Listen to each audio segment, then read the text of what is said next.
Hello, ladies and gentlemen. It is Steven. We're here for our TI7 preview. Finally, I'm here with MTarget. Say something. Howdy. Yeah, he's here too.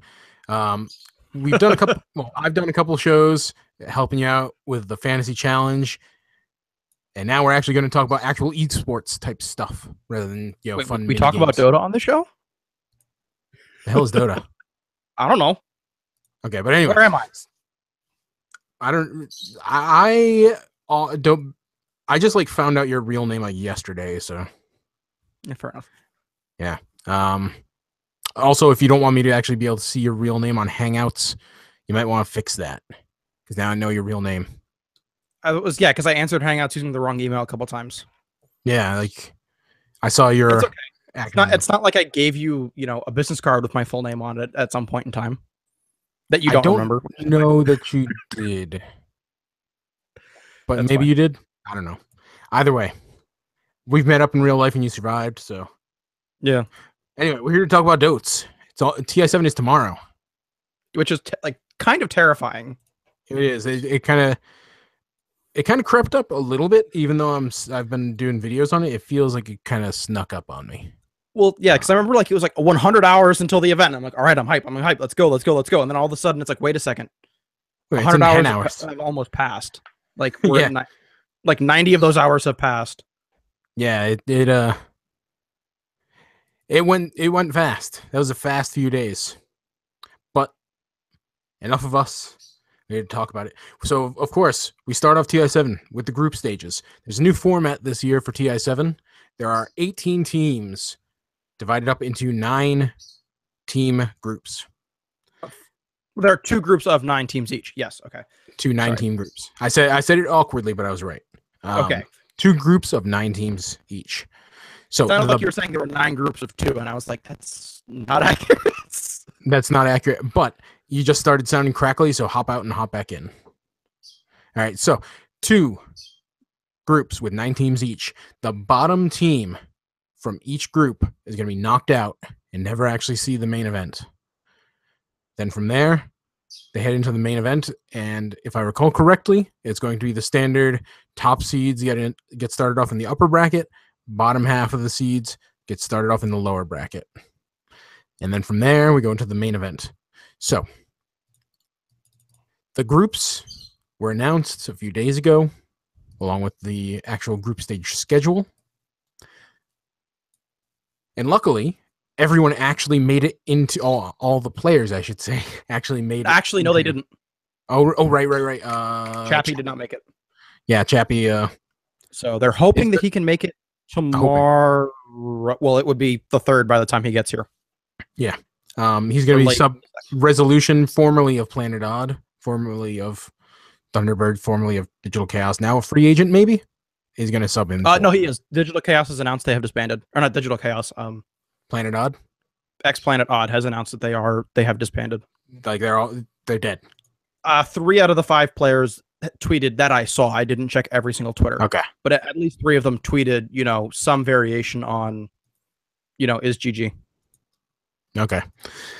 That's sad. Oh, they were all bummed. You could tell. Yeah, it's not surprising, but it's sad. Yeah. Fun team. Did a lot, etc., etc. But so Resolution is the one of them that's actually going to get actual in-game action going. But our groups are as follows. So Group A is Team Liquid, Evil Geniuses, Virtus Pro, TNC OG, Secret, Infamous, and Cloud9. Group B, is that correct? Yeah, it's correct. It was Group B that you just read, not Group A, but I could be wrong. Where did that tab go? Never mind. I was actually reading the wrong thing on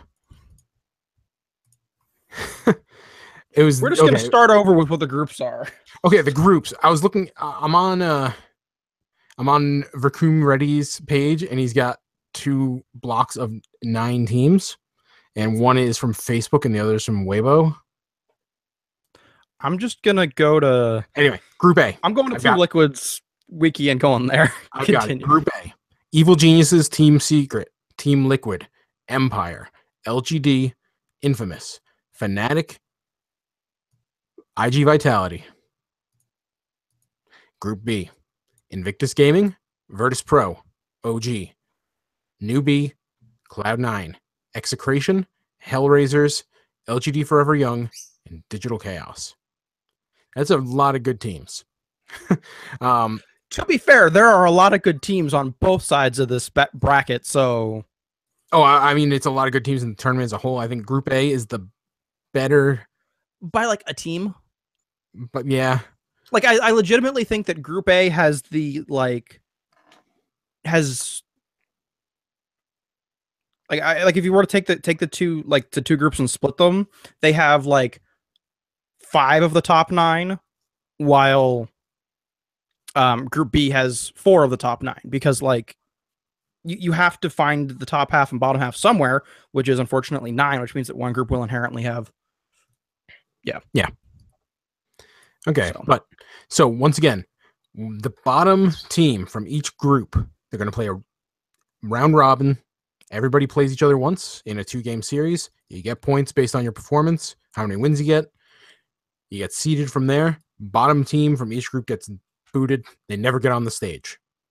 That stinks for them because it's a pretty darn big. As much as it stinks to get $55,000. I imagine that they would prefer to get more than $55,000. I mean, I'm sure they would prefer to, but like, let's be honest here. Under last year, under any system beyond this one, or like Kiev, Hellraisers, formerly Planet Dog, and Infamous wouldn't have made it. That's true. So both of those teams, who are the teams that most people consider to be the 2 bottom teams, should kind of be happy to be there. Again, I like Infamous. I would love to see them get better as the years goes on. I, rooting for South America here, and I have not made it, a secret that I have an issue with some of the players on Hellraisers. Guys that have, only very recently changed from very racist usernames, etc., and not because they want to. Yeah. That's where I stand. Yeah. But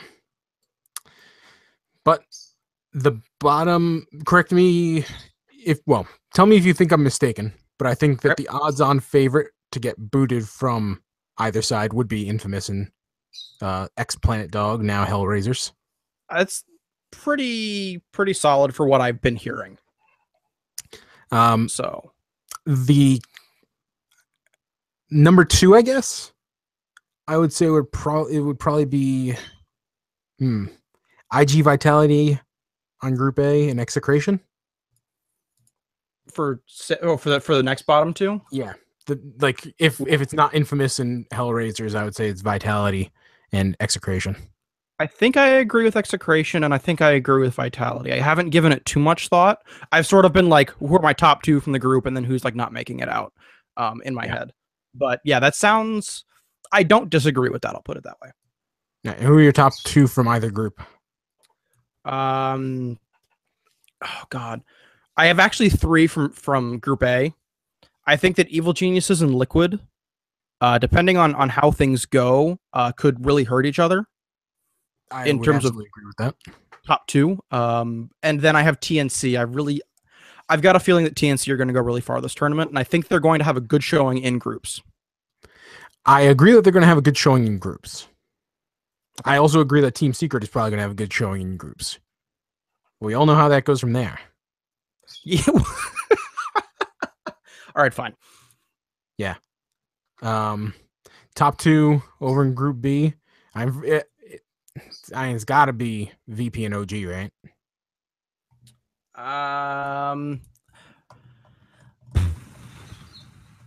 IG and Cloud9 are both there. OG tries janky shit in groups, and if it doesn't work, they tank. And I think that one of the Chinese teams is going to take top 2 in Group B. There are more Chinese teams in that group, so I'm going to kind of put some money there. I do think that we're going to see probably half of the top 8 when we look back at TI. I'm going to make this prediction now and just kind of get it out of the way. I do think that looking at numbers 1 through 8, that 4 of those teams will be Chinese, but a Western team will win. Yeah, I mean, it's so. Yeah, I think that the Chinese teams look very good. I just don't think that any of them will be able to have the staying power to actually pull off the W and hold the Aegis at the end. Yeah, it goes Western, Navi, Eastern, well, Chinese, Yep. IG, Alliance, Newbie, EG, Wings. So yeah, this year would be a Western team. Yep. Or at least not Chinese. We haven't actually seen a Southeast Asian team make a run for it. I do think it is going to probably next year. It's either going to be TNC this year by some miracle, or we'll see an SCA team win next year, and we'll see Eastern, Western, Eastern, Western, Eastern, Western with more Eastern. With non-Chinese Eastern. Yes, with non-Chinese teams showing up. All right. So, favorites to win. We've had there's a lot of different picks that I've seen. Yep. Like, generally speaking, like for me it was EG, but I've seen a lot of love for Liquid. Yeah. I also have Virtus Pro scratching at the back of my head, and I've seen other folks pick them. Yeah. I've seen people throw out OG. I mean, we all know that they can win Valve-sponsored events, even if they flopped it last year's TI. Even if they can't win a TI. Which, I mean, in fairness, they've only been to one TI so far. True. But I did recently write an article and basically said that they might end up becoming the Dota 2 Dan Marino if they flop again at TI. I could see that. And I mean, like you said, these Chinese teams are good. Newbie, Invictus Gaming, even LGD. I could see LGD making a good run for it too. Oh, like I said, I think LGD is going to take. My safe bet is top 4. I think they're going to be top 3. Okay, you actually sound crackly again. So hop back. I need to get a new mic. Yeah. But I would definitely agree that LGD is a top-end organization. I could definitely see them making a top 4 run. I think that their run at the Summit 7 was really good, and I think that it kind of indicated that they are, at the very least, capable of hanging with top-end teams. I could see LGD making a really, really strong run through TI7. Not just in the group stages, but all the way into the main event. So, who would your official pick be for who wins TI7? Who do you have down in your battle pass? I have EG down on my battle pass for that gut. That gut, I am rooting for them, and I want to be happy seeing them win. That said, gnawing at the back of my head is TNC. A little bit of Fnatic, but I don't think Fnatic's going to win it. Those are the two teams that have me worried. Liquid, I legitimately don't see OG winning it. I think that OG are going to stumble, and once they stumble, they're going to hit losers, and I think they're going to worry about being on TI and going to curse themselves again. Even though they are an old team, and I love preaching that being on a stage and having experienced it makes you a better player in the long term, I think that the second TI in a row where you're hitting the losers bracket and you're playing a team that's doing better than they should be, last year TNC, may hurt them again. I don't think the Virtus Pro will win it, so I really EG, Liquid, or one of the top 2 Chinese teams. Why not Virtus Pro? I think that unless the TI meta, because let's be honest, at this point, you've got 2 weeks of hyper-specific everything, unless the TI meta becomes a super team fight oriented, or even just a scrappy meta in general, I don't think that Virtus Pro can do it. I think that Virtus Pro has too many weaknesses in the late game. That's true. Just consistently they have. Outside of Summit, they haven't been able to, and I'm not saying that Summit was a bad event, but there were a lot of people that weren't at Summit that are even better at late game that are here. So that, and we have not seen VP do well against Chinese teams in the last couple months, if I remember correctly.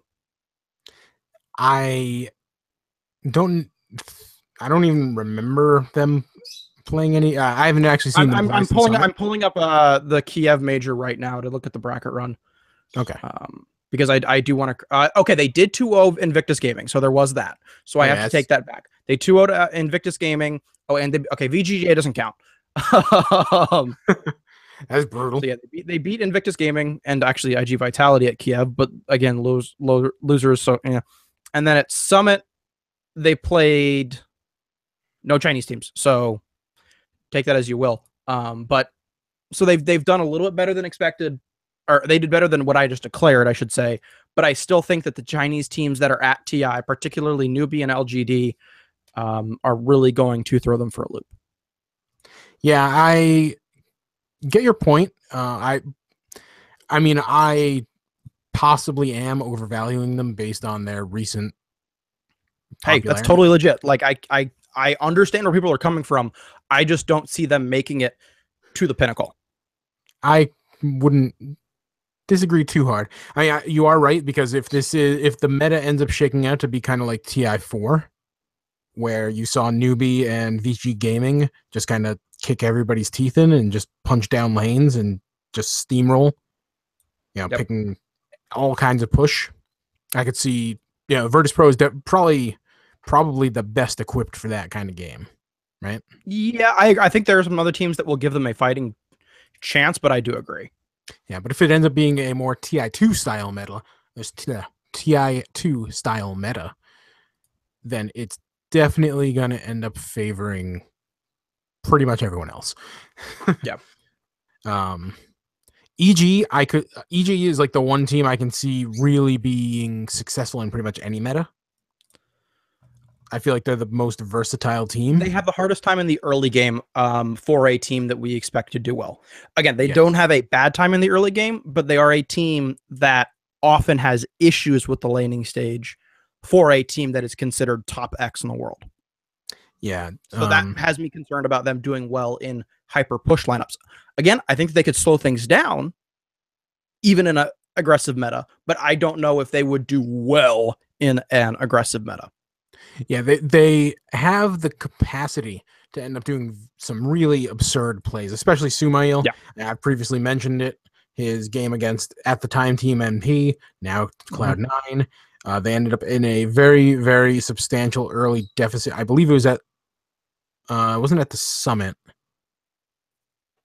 I forget what it was, but they ended up having a massive comeback off of 2 huge Sumail plays and ended up. I mean, you're describing about a quarter of their wins right there, so that's valid. But specifically against, I understand. Specifically against Team NP, they I've said it when we were doing the Battle Pass predictions. Yep. Nobody is better in Dota 2 at digging themselves into a hole and then digging themselves out of a hole. EG is the ultimate comeback artists when they keep throwing pick sixes, basically. Yep. Like, they are so good at coming back and fixing their own mistakes. What was, I just forgot the name. I don't remember what the Super Bowl was, but the most recent one, I don't remember the number, but the Patriots, beat the Falcons 48? And it was, I don't remember. But anyways, it's that kind of thing where they are like the Patriots, where you can get super down and it doesn't matter how far ahead you are. As long as there's time left on the clock, they will keep playing. Yeah. And Sumail does have some Tom Brady in him. A little bit. A little bit. He's a little too short to really be Tom Brady. Well, he's young. He'll grow up. He's like 14. Kid's 18 now. I know. Which makes me feel old. I saw him smoking at the Boston Major, and he was still 17 at the time. Doesn't surprise me. It doesn't surprise me either. I mean, what does he have to... Why is he smoking, though? What does he have to stress out about? All right, no big deal. Boston Major. Nothing big. Yeah. So, anyway... That is basically our preview for TI7. Prize pool currently stands at... Have it in front of you?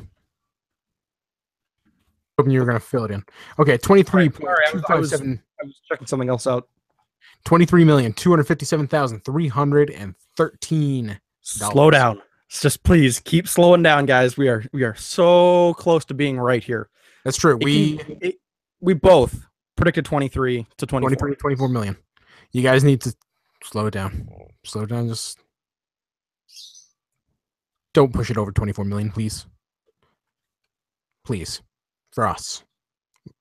We have 10 battle pass levels on the line here. Where would that? I don't even know where 10 battle pass levels would get me at this point. I'm starting to get into that awkward point where the good stuff is really spread out. Yeah, I still don't have Kunkka. The Kunkka prestige item. Dude, gotta get that. I'm not worried about trying to like get the Kunkka like quest done because that I don't care about the green one. But I do want that. Yeah, and I obviously don't have the I obviously don't have the weighted companion wisp. Or weighted companion IO. Still using my old names for everybody. I like how on the quick note before we move on the International 2017 Liquipedia page, Infamous and Hellraisers are in the bottom spots in either group. Coincidence? So, I think not. And also probably not coincidentally, you have EG, TNC, Liquid at the top of Group A and OG, Cloud9, Newbie at the top of Group B. Though that both of those sound pretty possible. Yep. Yeah. So, any parting words before we move on? Nope, not for predictions. Okay. Actually, yeah, really quickly, the Rezo thing. Resolution will be playing for Chappie until Chappie can make it in. So hopefully, Chappie can make it there after day one of groups because he will be subbing in as the carry for Empire for those who don't know the specifics. And well, yes, Resolution mechanically is probably a slightly better player. Chappie and I just forgot his teammate that swaps with him all the time. 1 second. I want to get this right. And FN. Chappie and FN will swap. They both have this ridiculously weird hero pool. And that's what made Empire so good, was being able to swap these two heroes between carry and off lane or whatever. And or carry and mid, actually, even a lot of the times. So having Rezo, who hasn't been practicing with the team and who can't do all this swapping and all this other stuff, could actually hurt Empire. Yes, he could arguably be mechanically better than Chappie, but there was a reason that Chappie was already going to TI and Rezo wasn't. Yeah, I mean, you hit it on the head. In terms of who's like the pound for pound better player, yeah, it's definitely Rezo. If you put them, 1v1 mid, Rezo wins 7 out of 10.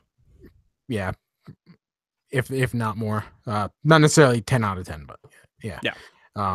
But Empire does have chemistry. That is not really, you can't have somebody just walk into and have it. Yeah. They're a unique team in what you said, with their ability to play different roles on the team and bounce back and forth between that. So we might end up seeing Rezo give them a little bit more stability in that number 1 spot, but it's not going to be as versatile an Empire team as it would be with their regular lineup. And their versatility is what made them so not great, because obviously they're not a tier a tier S, TI team. I definitely think they deserve to be there and everything else, but they're a team that we're not expecting to take first place, particularly now that they've lost that flexibility. Yeah, I can see them doing well, but I'd be somewhat surprised if they made it into the top 8. They could squeak it, especially if they have a good showing at groups. Or they could just like squeak over into top 8, but that's it. Yeah. That 7-8 spot is kind of their ceiling in my mind. Granted, I mean, I would have said that Digital Chaos last year was going to get, just going to get their butts whooped, but we'll see. If Team Freedom can almost make it through the North American qualifiers and knock out Planet Odd and ruin that team, get rid of them for good, make everybody miserable, and give Team Empire a new carry,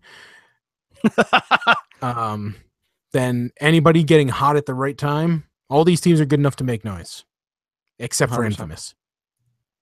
I think Infamous can make noise. I don't think that they're gonna because again, what's making noise for Infamous? They're a South American team, so them doing anything will put people on notice again, just like at Kiev. Sorry. Yeah, I fully anticipate them going like they're going to play 16 games in the group stages, right? Yeah, they're going to get 2 and 14. Okay, That's gonna be the stat. I guess that's what their actual record is gonna end up being in the group stages. I don't want to sound mean, but I have very little faith in them. That's fair. But anyway, so going on to the news that actually kind of dominated today in Dota 2, which was Admiral Bulldog, former member of Alliance, now a streamer. And he does compete. I just forget who he plays for at the moment. Other than the stack that he played for at the qualifiers doesn't count. But anyway, he was supposed to be a caster or an analyst for TI7 / desk guy. Yeah, and got turned away at the border. Yep. Yeah, he ended up going from Amsterdam to, what was it, New York or something? Yeah. And got turned away on visa issues. And that actually sparked a whole lot of talk on both Twitter and on Reddit, who labeled it quote-unquote drama, because everything is labeled as drama. But I really hate the label of drama because it kind of diminishes otherwise serious issues, and this is a really effing serious issue in my mind. So I'm going to go on a little bit of a rant here and talk from experience in terms of actually having issues at borders. Back in 2013, I worked in South Korea. And as I was coming home, I ended up wanting to make a few-day layover in Canada, and ended up almost getting sent on a plane from Calgary to Tokyo, which would have been a nice 13-hour flight, I believe. And the issue with that is the issue I had was that my girlfriend at the time, now my wife, she didn't have her phone with her at the time. And when they went to call her to confirm that I had somewhere to stay, they were going to turn me back because they figured I was just some guy showing up at the border to, be there. Yeah, giving them a fake number. Yeah, I was a potential immigration risk. I was someone who would raise an eyebrow in terms of, hey, is this guy going to end up being an illegal immigrant in Canada? And when that happens, one, on top of the massive inconvenience of being put on a trans-Pacific flight, for Bulldog, it was a transatlantic. For me, it was a trans-Pacific. You can potentially be barred from the country for years on end. In my experience, I ended up, having everything work out. I ended up getting quote-unquote detained in immigration for a few hours, but I ended up getting to stay in Canada. I eventually went back home from there and am now back in Canada permanently. But even for me, every time I ended up going back to Canada, every time I went to the border, I ended up getting shaken down really effing hard from that one time with that one issue. And it was a constant source of stress for me because not only do I hate flying, I had to worry about whether or not I was going to get turned away at the border. And if I had been barred from the country, it would have been calamitous to my life. And it would have even been more calamitous for Admiral Bulldog or any of the other casters. So the issue from speculation and from Admiral Bulldog's own posts on Twitter was that when he arrived in the United States and went through immigration and customs, he didn't have the proper visa to actually be in the country. It was the wrong kind of business visa or something. I don't know exactly what was going on. I know that there was a wrong kind of visa involved, and that when they called the number that he gave them, that was supposed to be Valve or somebody there, the phone went unanswered. Yeah. And yeah, that doesn't look good. You're sounding crackly again, by the way. Yeah. Stupid mic. So, yeah. But anyway, so they didn't answer the phone. They didn't give him the right visa. They being Valve or PGL or Valve and PGL, because they you can look at this as a PGL problem, but either way, PGL was put on this job by Valve. So I'm ultimately going right to the top saying this is Valve's fault. It was amateurish on their part to not have somebody on call for this kind of issue. TI7 is a big deal. This is the livelihoods of the people that are working there. And in the case of immigration, where you can be blocked from the United States, if you're Resolution, a Ukrainian, and you get blocked from entering America, like that's your Dota career right there. Done. Yep. If Resolution is banned from the United States because he doesn't have the right visa, which is possible, Admiral Bulldog could have been banned from America off of this. Like I said, I had issues from less than this.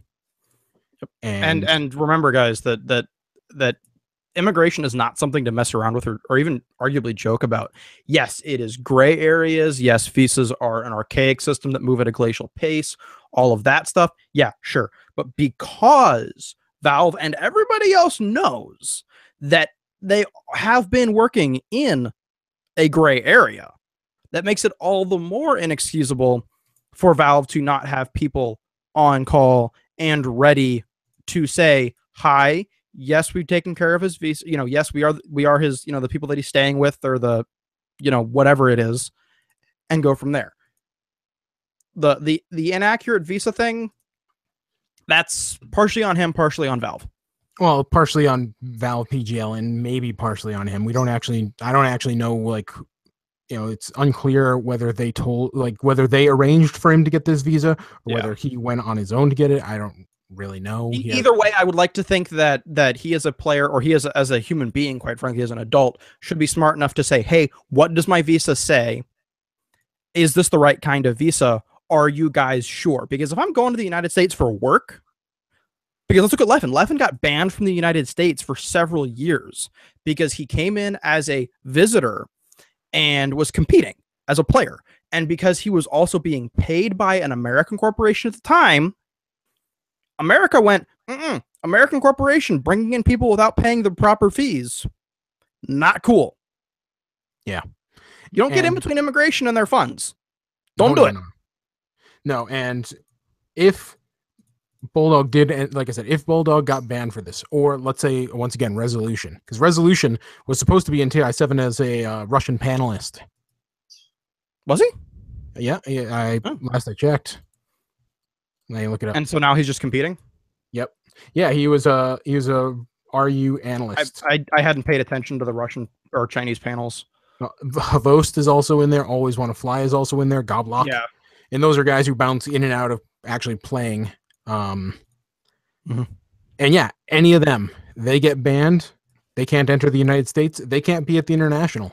They can't be at whatever majors and minors pop up after this that are in the United States, or they have to move to the United States permanently.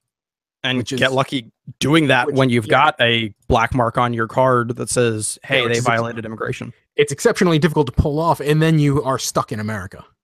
Yeah. Which means they are alienated from their family, and they don't get to attend any events in Europe or Asia or South America, because that's probably going to end up happening in the near future.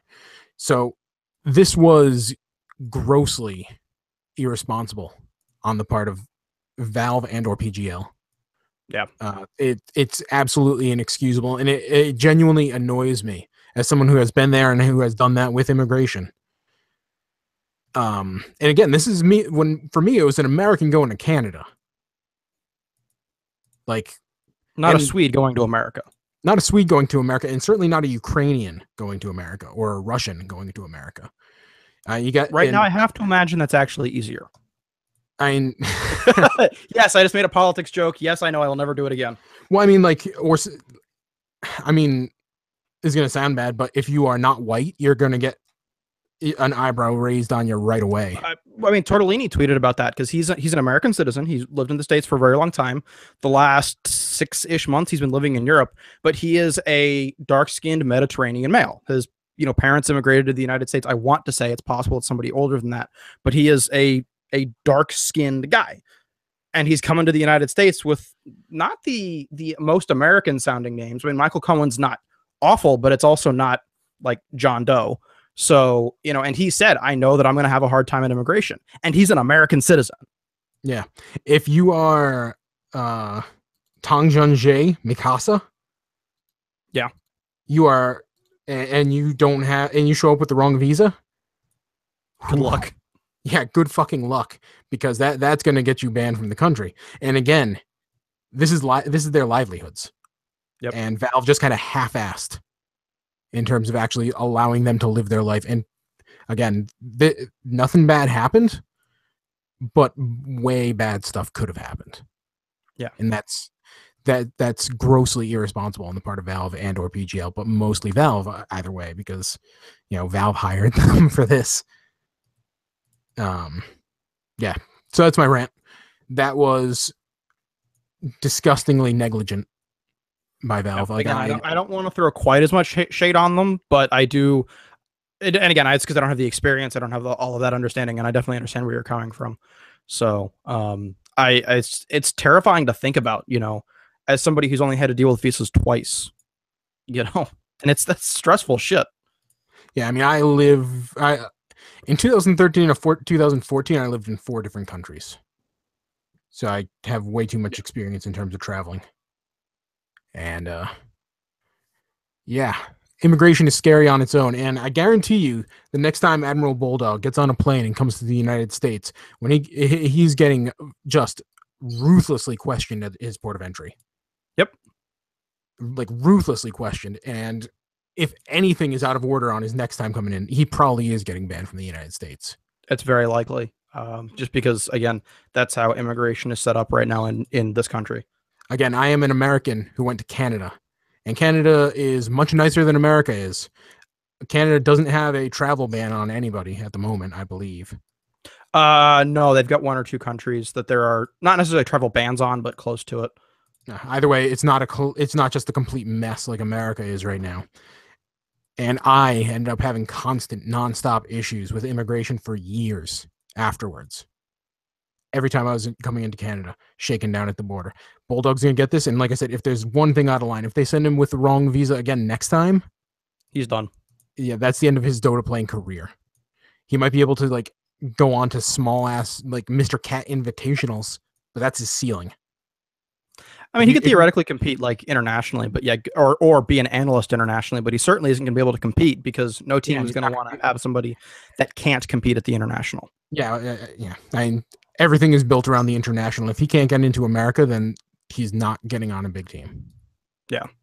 Flat out. And once again, this goes for everybody that flew in for this. Yep. And especially, once again, because of how immigration works, they're going to especially raise an eye over anybody from Asia or anybody from Eastern Europe, even more than they would raise an eye at, what's his real name?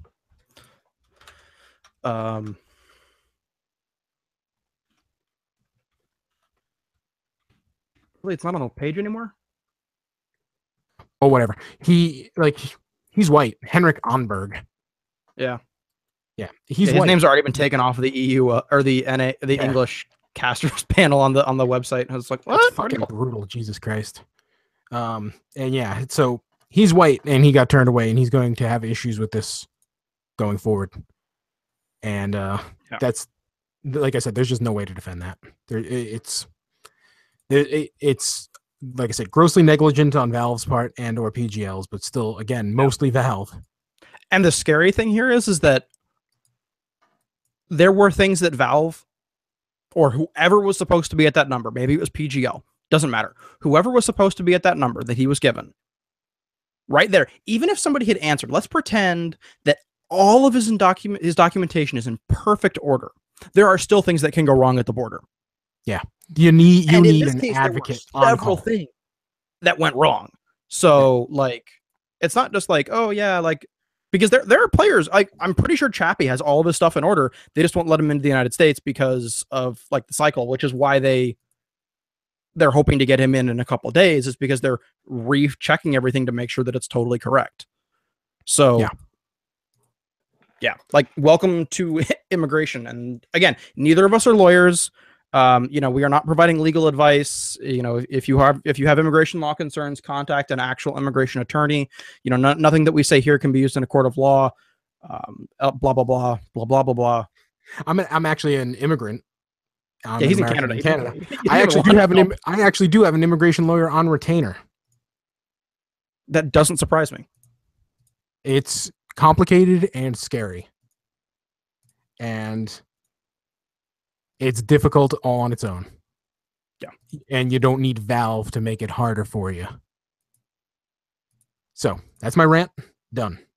We're going on. Next subject. Bam. 2018 schedule. A lot of information came 11 out. and 11. Yep. A lot of information came out. Go ahead. Sorry, go ahead and finish that, and then I've got the interesting thing. Cyborg Matt from Team Secret gave us a boatload of information. Yeah. That's all I wanted to say. Thanks, okay, Cyborg Matt. Matt. Cyborg Matt tweeted a picture of what's supposed to be the schedule, tentative schedule, blah, blah, blah, for the majors and minors. There are 11 majors and 11 minors on this list. Totaling a boatload of money here because, all of those majors are obviously $1 million plus and all of those minors are 300,000 minimum. But the interesting thing here is that there, A, could be more, and B, it's actually, it is more than there was last year, but only by about 2 million, maybe 3. So somebody went through and did all the math, and there was a decent amount of money in Dota last year. But the important thing here that has me excited and everything else is that, and I'm sure a lot of other people are excited about, is that we can see all of this in advance. We can look at this. We can look at the schedule and say, okay, here when all of the events are, let's start talking about them. Let's start thinking about them. Let's start looking at how all of this stuff is going to get shaken out thanks to the new number system. And maybe we'll do a video on that after TI when all of it's officially been released. But right now, I'm excited because I can look at the schedule and say, cool, 2 days before my birthday, there's an event being put on by Perfect World. I hope that my sleep schedule isn't absolutely bodied. Oh, it's getting bodied. It is absolutely getting bodied. Like, the MDL, that's going to ruin my sleep schedule now because it's actually like more important now. It was already kind of important. Now it's actually important. And the Perfect World stuff. 2 major notes. We didn't really. It was basically all the usual suspects in terms of who the organizers are. PGL, EGL, PGL, ESL, PGL, Perfect World, MDL, etc. DreamHack. There are two important ones. NESC, I think, who I've never heard of. Sorry, GESC. Because I Googled them and I got a bunch of like geological and seismic environmental commissions. And I'm like, no, I don't care about the ecology, like about the rocks right now. Fuck the earth. And NGE, who have done Overwatch, Rocket League, Clash Royale, and Shadowverse, I want to say. So they've done some like tier 2 stuff. But they, however, are partnering with BTS. So BTS is putting on $1 million tournament. In addition to, if I have interpreted the tweets correctly from the BTS people, again, you got to kind of sift through this all. They will be doing summits, which will be probably their old, shtick. And then they will be doing a $1 million prize pool LAN event in an arena type thing in LA-ish, with NGE helping back them. Yeah, so. The big thing, well, me being negative because I'm often negative about these business type things. We didn't see MLG come back. I don't really know what they've got going on since they're actually owned by Activision Blizzard now. Yep. But they're not accounted for. Neither is E-League. Several people have speculated that we will be seeing E-League, particularly because they have done several pre-TI things. They're doing little mini documentaries right now. Yeah, so I would expect to see an E-League major or minor, probably a major, because let's be honest, TBS is not, or Turner is not about to walk in here and drop down only 300 grand. I big this so hard. Like I could see MLG or EL both walking in and going, here's $2 million, talk to me now, ESL. Like really putting down big money. Yeah. I just on the principle of it, I could see that happening. Epicenter is one that we forgot to mention. Right. E-League minor or E-League major, which sounds better? E-League major. Yeah. It rolls off the tongue better. It makes it seem more important. And E-League is it sees itself and it presents itself, and it actually is probably, and I'm biased because I work for Turner, but I don't think you'll disagree with me. It is one step removed from these guys, caveat, et cetera, et cetera. Yeah, I am biased, but I don't think almost anybody would disagree with me when I say that E-League is one of the most prestigious brands in esports right now. I think that they have certainly shot themselves up to being one, to being up there. Again, I don't know if I would say that they are like but I'd put them top 5 easily, if not top 3. Yeah, so one of. And considering their age, it's very impressive. And considering some of their, hosts and guests that I have, disagreements with. Yeah, it still has the feel of being big time while still feeling like esports, which is very impressive. It is. Yeah, it feels both corporate and authentic, which is rare. And you would want them to be involved, and they aren't yet.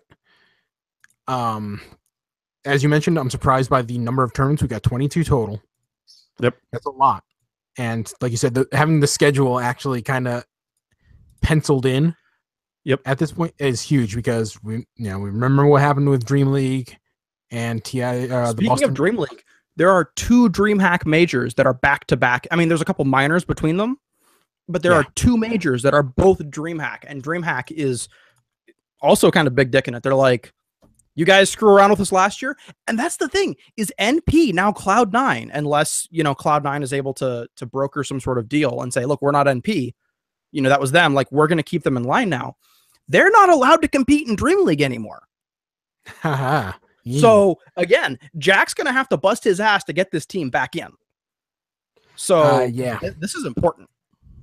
Yeah, it is. And honestly, that would be a great way for Dream League to, give him some payback. Totally. But I think that and it's a little bit deserved, I should say. Yeah.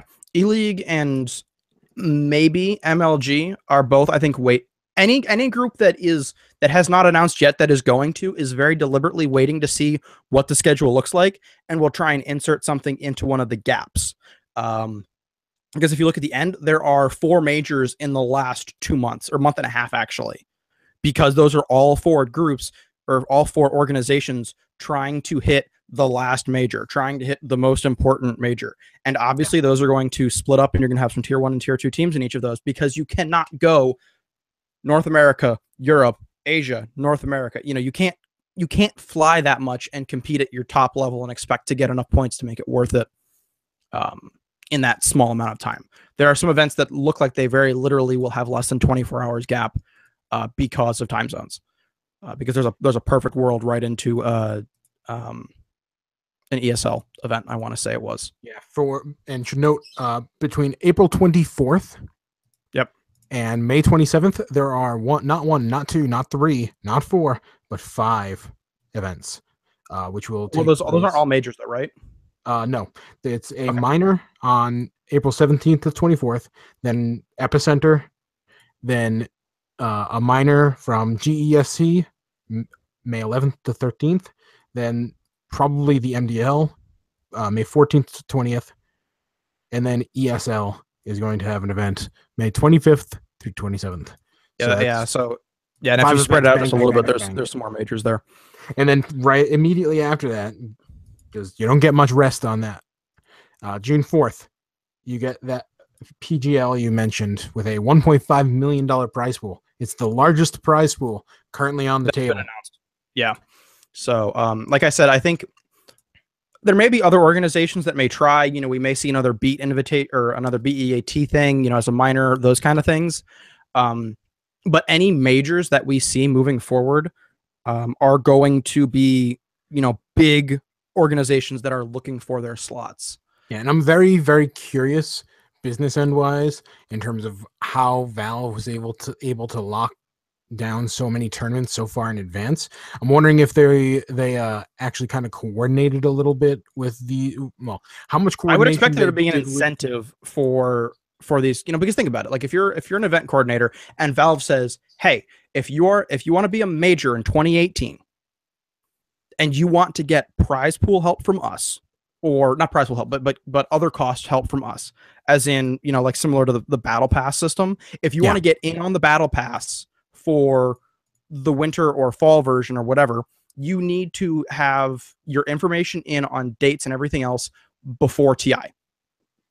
Yeah, and I'm very curious about that exact topic that you brought up. What kind of potential financial incentives Valve actually is giving these organizers to actually put together Dota 2 tournaments? That was actually something the Haas brought up when the new format was actually announced. Long story short, I think he specifically said the Epicenter is a losing endeavor right now. Yeah, Epicenter 100%. They threw money away because they wanted to get the attention. Yeah, they just wanted to establish themselves as a major Dota 2 brand, and they lost money on that. And you know, it's a corporate thing. You're not going to want to lose money forever. Yeah. So, as much as I'd love to keep talking, I've got to go run an event here for Overwatch. So, all right. So, any other thoughts on this before we wrap up? Nope. All right. So, we will have more information coming out on the 2017-2018 schedule, probably immediately after TI7. I will probably, you know, depending on how my actual day shakes out, give you a little bit of kind of day by day results in terms of who did well, who didn't. I may or may not try and rope MTarget in on this. I'm available for a little bit, so okay. we'll talk. We'll do it on the fly, basically. Probably like short 15-minute. You know, here are the standings after day one. Who looked good, who looked bad, blah blah blah, that kind of stuff. So I'll keep you posted on that. And then obviously once TI7 is over, we are going to be looking at a lot more teams getting just smashed up and thrown to the wind. And that'll be fun.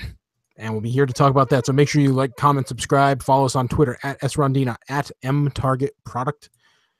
So that's it. Have a great day. Enjoy TI7.